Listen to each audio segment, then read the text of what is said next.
Hello, Philosopher Sean. Special report here. I have a request, and then I have a story, and then I have a song. I have a person that's near and dear to my heart and a lot of people's hearts in America and in the world.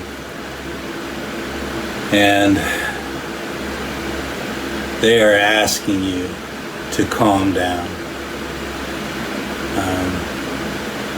So I'm doing this video, telling this story, singing this song to ask you to please reel it in if you are a fan of somebody that is famous and they're telling you, please calm down, please give me some room and breathing room. Because if you're like them teenage girls around the Beatles back in the day screaming and fainting, you know, that's a sign that you have untreated mental illness. And it's a good thing because maybe you didn't know it until this person you love came to your town or just came into your heart, right? The thing about untreated mental illness, it's contagious. And you're hurting the person that you're trying to love on. So please, if the person you like and love is asking you to reel it in, calm down.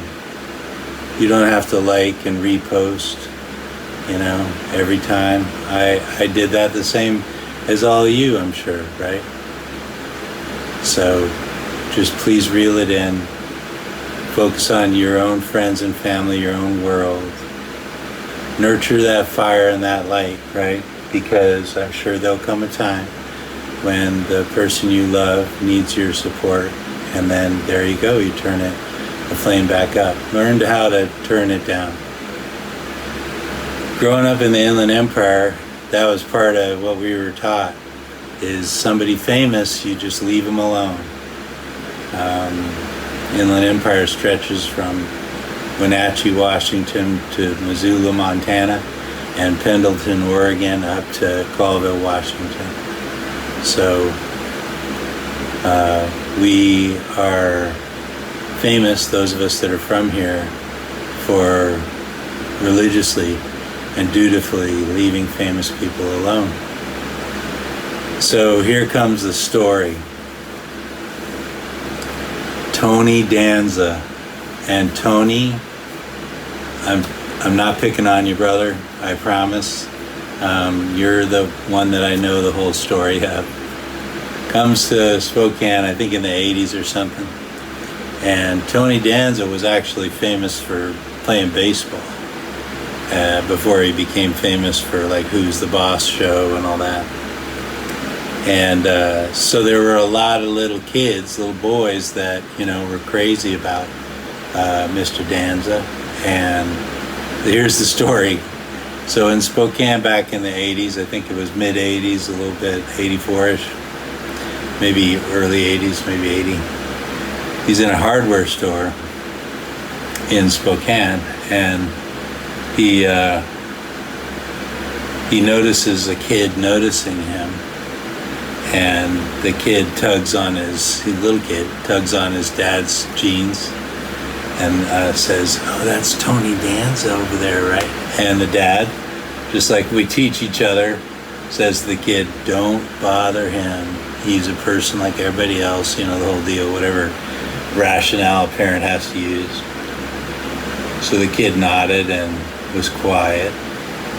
And somehow Mr. Danza and the kid pass each other like at the entryway. I don't know if he was trying to sidle up to the kid or whatever. And Mr. Danza bends over to the kid and he says, "Look, kid, don't you know who I am? I'm Tony Danza." The kid's all freaking out. Just because he was so, blown away by the discipline here in the Inland Empire. So, you know how urban legends go, Mr. Danza, and I understand if you're upset with me, so reach out if there's anything I can do. Okay, so I worked up this song. I'm sure you guys recognize it. And I want to thank Kenny Rogers, and I want to thank Gamblers Everywhere. And this is my gift to you, again, to listen to the people that you love, that many love, millions love, and if they're saying to back off, will you please do so? Please find it in your heart. You know, get therapy, right? It's nothing, there's no shame in getting therapy. Or talk to the priest. I talked to a Latino, I said, talk to your priest. It was pretty funny, and he did, and his priest just looks at him and says, what the fuck is wrong with you? Just straighten it out, you know? So he did, and it was fine. What he was up against, it totally sorted him. So if you have somebody that you trust, you know, for guidance, whatever kind of soft or hard guidance, right? Okay. Every gambler knows that the secret to surviving, knowing what to throw away, knowing what to keep. 'Cause every hand's a winner, and every hand's a loser, and the best that you can hope for is to die in your sleep.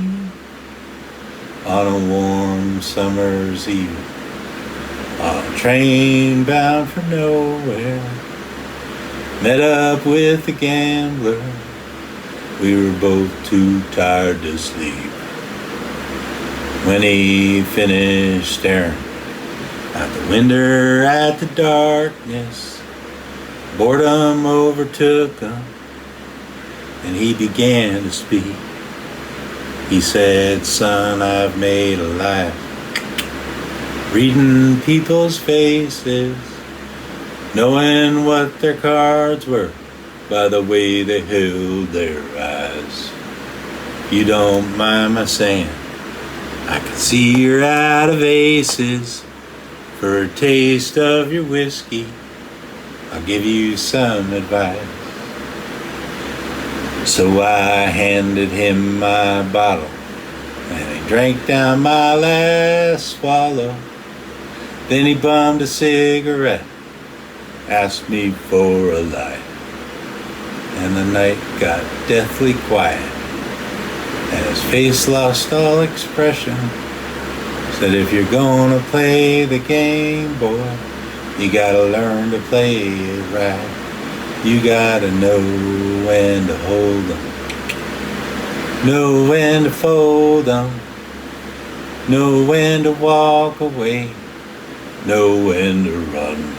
You never count your money. When you're sitting at the table, there'll be time enough for counting when the dealing's done. Every gambler knows that the secret to surviving, knowing what to throw away, knowing what to keep. Every hand's a winner, every hand's a loser, and the best that you can hope for is to die in your sleep. When he finished speaking, he turned back toward the window, crushed out his cigarette, faded off to sleep somewhere in the darkness. The gambler, he broke even. In his final words, I found an ace that I could keep.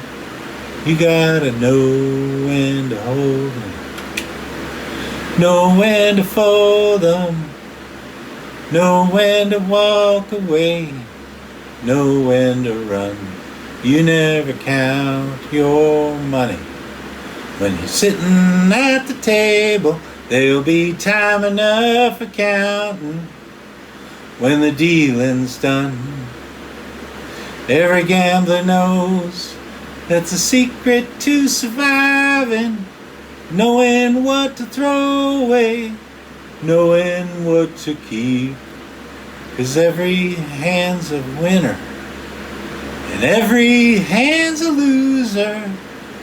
The best that you can hope for is to die in your sleep.